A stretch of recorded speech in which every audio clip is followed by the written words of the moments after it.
Our big focus, an Israeli airstrike on Beirut killed a senior Hezbollah commander, fueling fears that Lebanon may soon be enveloped in a metastasizing Middle East conflict.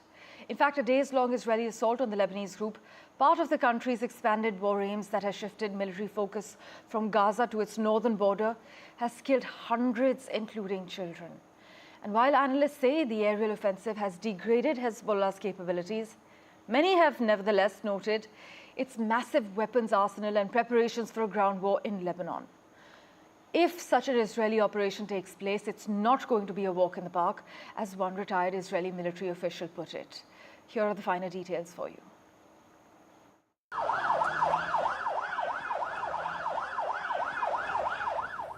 First, the pager blast, then walkie-talkie explosions, and now multiple aerial strikes by Israel into Lebanon. The strikes have killed hundreds of people and left several others injured. Israel has called them preemptive strikes to weaken Hezbollah. למי שעדיין לא הבין, אני רוצה להעביר את מדיניות ישראל. אנחנו לא מחכים לאיום, אנחנו מקדימים אותו. בכל מקום, בכל זירה, בכל עת. אנחנו מחסלים בכירים, מחסלים מחבלים, מחסלים טילים, ועוד ידנו נטויה. Israel claims they are targeting Hezbollah commanders and fighters. But it's been a nightmare for civilians of Lebanon who are now struggling with displacement, in a way mirroring what residents in Gaza are going through. تعذبنا كثير على الترقان، لا قدرنا وصلنا. في ناس قرايبين من اخواتي واخوات مرتي ناموا على الشوارع بعد لحد هلا مش ملاقيين مأوى. يعني المدارس سكرت مثل ما انك شايف يعني. Lebanon is located on the northern border of Israel, and both sides have been targeting civilian areas.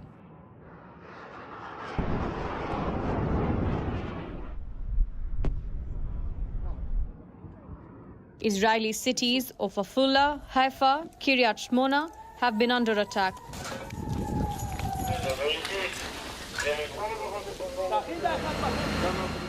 While cities of Baalbek, Beirut and others are under intense aerial attack from Israel. Israel yet again claims that Hezbollah is solely responsible for the situation in Lebanon, as it was hiding weapons and rocket launchers in residential areas.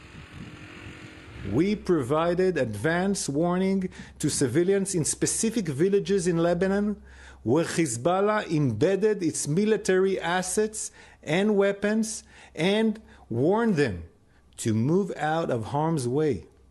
However, even as we called on civilians to move away from danger, we saw that Hezbollah operatives were doing the opposite and acted to prevent civilian moving safety.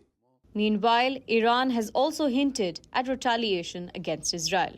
As world leaders have gathered for UNGA in United States, all eyes will be whether these leaders manage to achieve a ceasefire deal for what is happening in the Middle East and whether they will be able to restore normalcy in a region which has been on boil for the last 1 year. In Delhi, Mohammad Ghazali for NDTV. My colleague Mohammad Ghazali also joins us live for a quick update at the moment. Ghazali, Israeli strikes on Lebanon continue as Iran says Hezbollah cannot stand alone. Yeah, the Israeli strike continue, and many of the Israeli soldiers or officers, senior commanding officers, have hinted that perhaps we should not give any space and time for Hezbollah to regather or regroup its commanders after the pager blast, all the explosions in the walkie-talkie and other electronic devices killed hundreds of the Hezbollah commanders, as Israel claims, and then aerial strikes which have been going on in Lebanon for the last 3 days.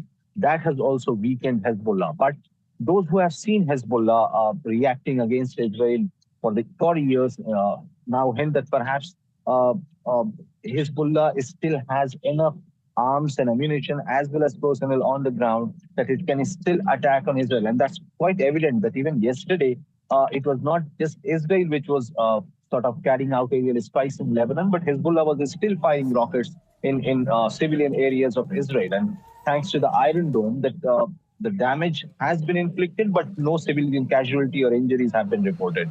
But enough rockets, pile of ammunition is with Hezbollah that it still continues to attack Israel. Now, the major challenge, and I would correct myself, that this challenge is now becoming a major failure for U.S. administration, because the Biden administration for the last 1 year has been saying that perhaps it is working tirelessly to achieve a ceasefire deal and to contain this conflict in the Middle East from spilling over to other regions. But what we have seen in the last 1 year is that first it was militias from Iraq, then Houthis from Yemen, and Hezbollah continues to attack. Now Israel has opened another front with Hezbollah on the northern border, and perhaps that is not going to be anyone in the Middle East region until this entire situation is brought in control.